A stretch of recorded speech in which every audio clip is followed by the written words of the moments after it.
श्री हरिवंश श्रीतम वंदे श्री राधा वल्लभ जयति। तो आप सभी का स्वागत है इस वीडियो में।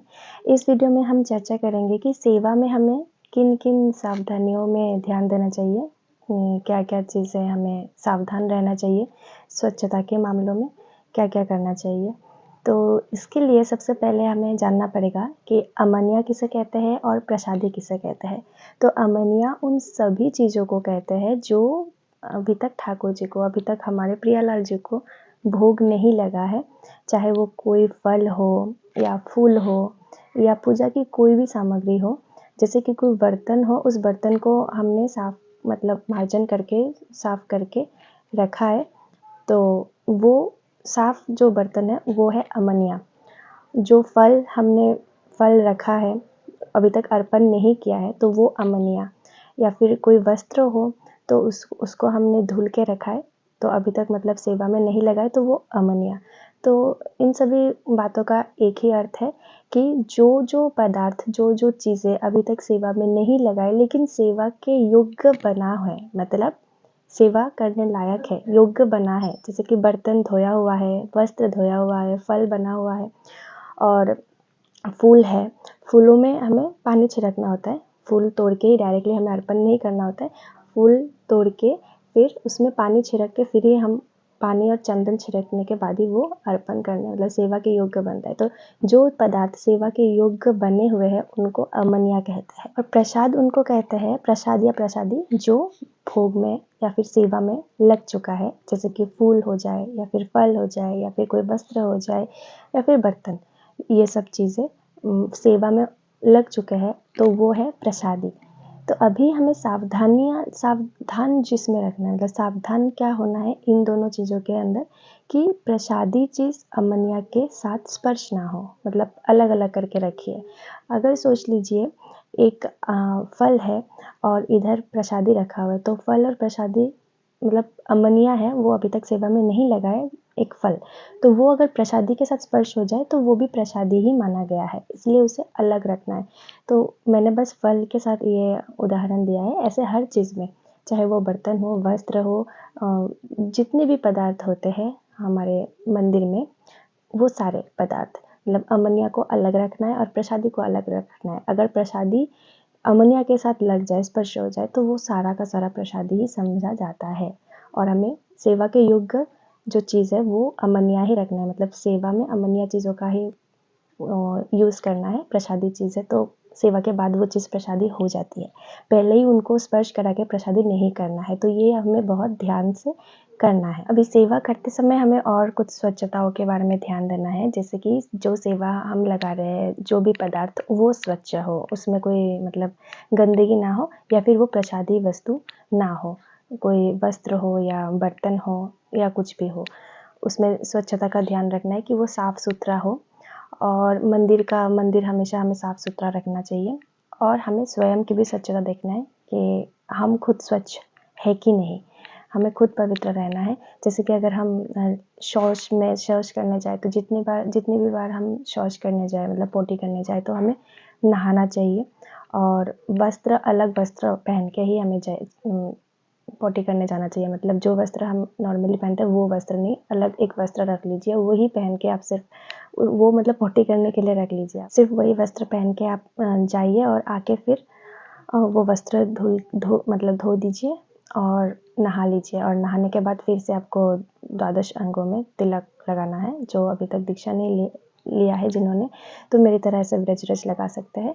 तो जितनी भी बार आप नहाओगे तब फिर से आपको रज लगाना है। रज के बिना आप नहीं रह सकते, ऐसा होना है कि रज के बिना चला ही नहीं जा सकता है बिल्कुल भी। तो जितनी भी बार आप टॉयलेट करने जाओ उतना बार ये करना है। और लघु शंका जब भी आप करने जाओ तब आपको नहाने की ज़रूरत नहीं है, तब आप अपने प्राइवेट पार्ट्स को वॉश कर लेना और हाथ पैर अच्छी तरह से धो के सर पे ऐसा आचमन कर लेना और गंगा जल या यमुना जल से वो अपने ऊपर छिड़क लेना, तो आप पवित्र माने जाओगे। तो ऐसे हम स्वयं की स्वच्छता पे ऐसे ध्यान दे सकते हैं।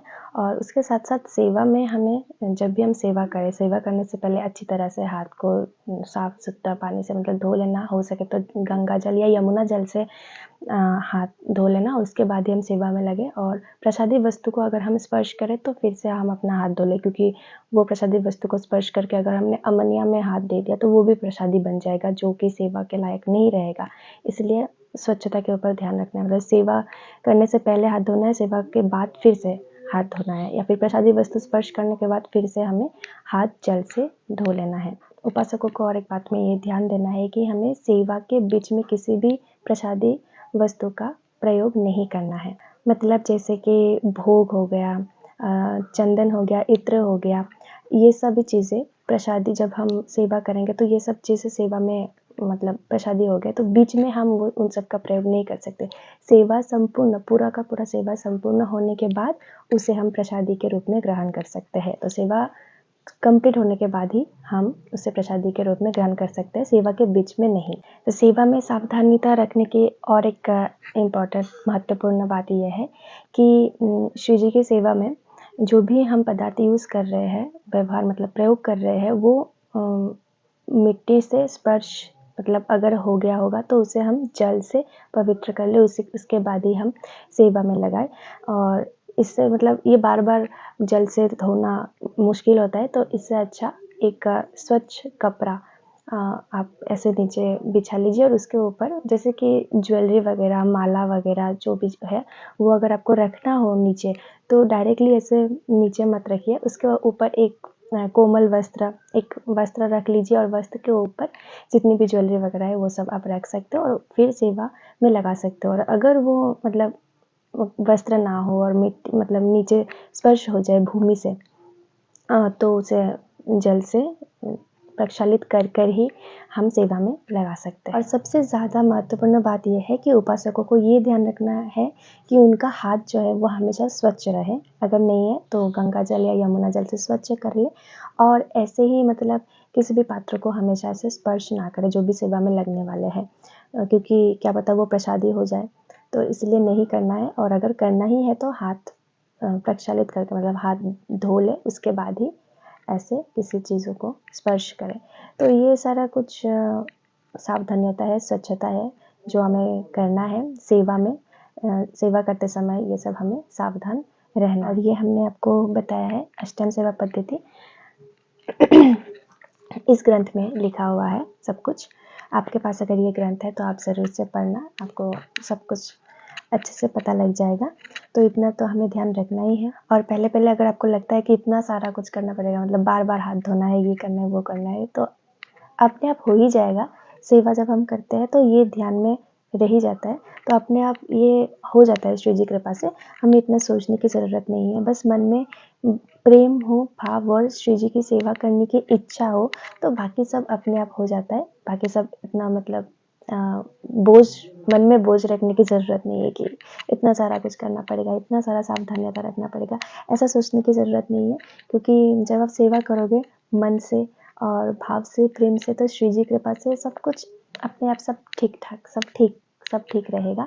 और एक सबसे इम्पोर्टेंट वाली बात ये है कि हम जाने-अनजाने में बहुत सारा मतलब हमसे पाप हो जाता है। जैसे कि हम चल रहे हैं और हमारे पैरों तले कोई चींटी वगैरह आ जाए, या वैसे कुछ मतलब कीड़े-मकोड़े मर जाते हैं हमारे पैरों तले, या फिर हाथ लग गए या कुछ, तो इसलिए हमें हमेशा नाम जप करते रहना है अंदर।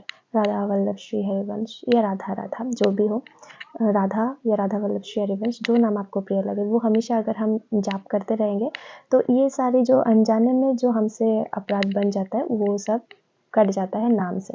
तो इसलिए हमेशा नाम लेते रहे। और सिर्फ ये कीड़े मकोड़े मरने वाली बात नहीं है, जैसे कि ये स्वच्छता में जो सावधानियता है, तो पहले जब हम करने जाएंगे तो हो सकता है कि हमसे भूल त्रुटि हो, और हमसे होती ही है भूल त्रुटि क्योंकि हम इंसान हैं और भूल त्रुटि तो होगी ही बिल्कुल।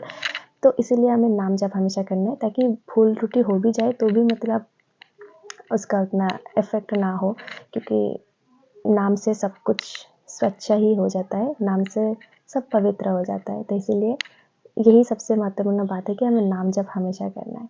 तो यही थी आज की वीडियो, आशा है आपको थोड़ा सा मदद मिला होगा। तो चलिए मिलते हैं अगले वीडियो में राधा वल्लभ श्री हरिवंश नाम जप ज़रूर से करना।